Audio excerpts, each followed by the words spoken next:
Alrighty, Paul from Rotec here, just doing a bit more testing of these electric water pumps, which have been working really well. But in recent times, I've been modifying them so I remove the low water state where it'll shut down.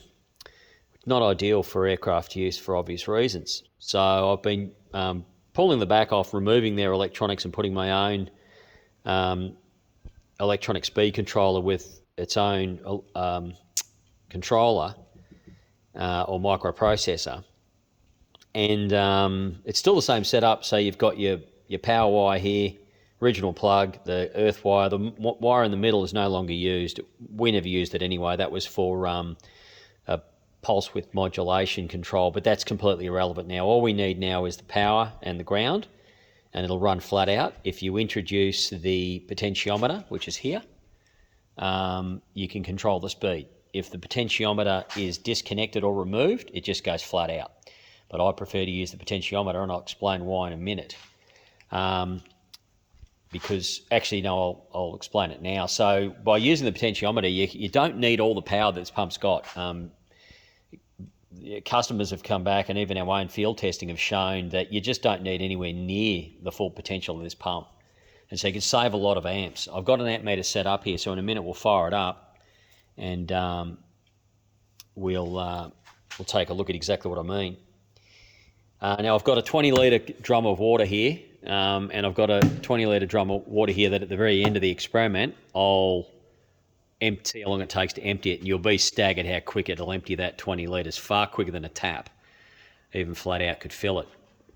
It's pretty impressive, I've got to say. These pumps are so powerful for their size, it's unreal. And that's why they're being used on cars these days. Modern cars now, they're not using, the fan belt anymore and driving a mechanical water pump. They're using these. So the idea of the pot is you can dial it right down. I've got the electronic set, so at the minimum pot reading, it won't go below 20% impeller speed. So you still get pretty good volume even at 20%. And in fact, in experimenting, we've been flying planes at the minimum value and it's still cooling perfectly fine. And what's really interesting is when you're down at the minimum value, your current draw on your battery goes down to about 1.5 amps. When you're at flat out, you're getting close to 6 amps. So significant saving can be had. There's absolutely no need to run the full 6 amps of power when you really only need to draw about 1.5, 2 amps. So we'll do that experiment in a minute. Yep, so that's the mod. So I put the potentiometer here. Again, if you don't want to use that, you want to run flat out, you can just disconnect it, don't use it. But everything else is the same as before. Anyway, what I'll do without any further ado, I'll connect this up and it'll fire up. It'll go flat out initially until it detects the pot, and then it'll come down to the pot value, which I'll set it at the minimum there. So minimum on the left, maximum on the right. All right, here we go.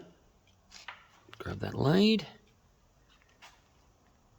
and it's going to just pump water back into itself initially, so you'll have a look. Here we go.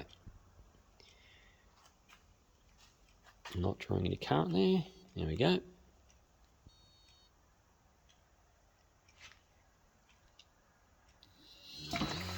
So there it goes flat out and then back to the pot. So right now that's the minimum value, and you can see there what that looks like.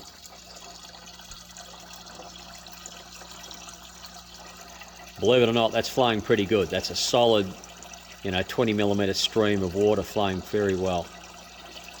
All right, now what we'll do is we'll crank it up.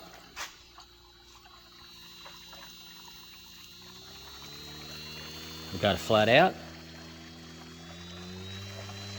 And check this out. And that is really flying. You can see the amps are 6.5 amps. But if I dial this down to just even like a third, you're down to about 3 amps now, right? And that's what 3 amps looks like. Still tons, more than you need. But if you dial it right down to the minimum, you're drawing about 1.3 amps there. And trust me, the engine will still cool at that with that water flow. So that's that. Righto, next experiment, we're going to then disconnect this now. And I'm going to see how long it takes to empty. This is empty, this one here. This one's full, 20 litres. So now what we'll do is we'll fire it up flat out and see how long it takes to empty the container. So what I'll do, as soon as it fires up, I'll hit the start button there on my stopwatch. Righto.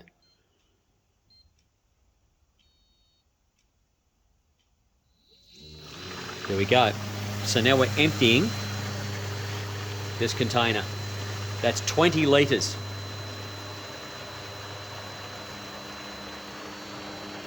Ten, 11 seconds. Look at that. That'll be it in a minute. Empty. So I was a bit late on the stop button, but it was about 21 seconds. It took 21 seconds to empty 20 litres. That's impressive. That is really impressive. Yeah, it's probably not, didn't get all of it, I guess, because I've got this fitting up a little bit high here, but it's still pretty good, you know. That's pretty good.